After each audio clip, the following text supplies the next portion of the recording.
તલોદ શહેરના શક્તિ કેન્દ્ર 6 મઠ ગામે મુખ્ય વક્તા શ્રીમતી રમીલાબેન ચાવડાની ઉપસ્થિતિમાં વિકાસના કામોની ચર્ચા કરવામાં આવી। 11 વર્ષથી સંકલ્પ સિદ્ધિના સેવા સુશાસન અને ગરીબ કલ્યાણના મોદી સરકાર 11 વર્ષની સિદ્ધિઓ, સેવાકીય કાર્યો, ગરીબ કલ્યાણ યોજનાઓ તેમજ વિકસિત ભારત માટેના નીતિઓની વાત પ્રજા વચ્ચે પહોંચાડવા માટે આજે તલોદ શહેરના શક્તિ કેન્દ્ર 6 મઠ સાથે મુખ્ય વક્તા શ્રીમતી રમીલાબેન ચાવડાની ઉપસ્થિતિમાં ખાટલા બેઠક યોજાઈ,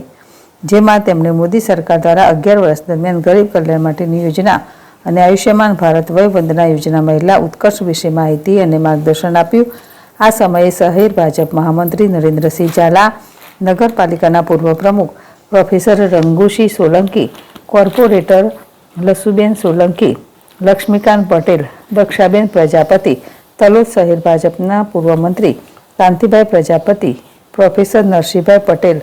જસુભાઈ જયસ્વાલ, રામસિંહ રાઠોડ તેમજ મોટી સંખ્યામાં લોકો ઉપસ્થિત રહ્યા હતા।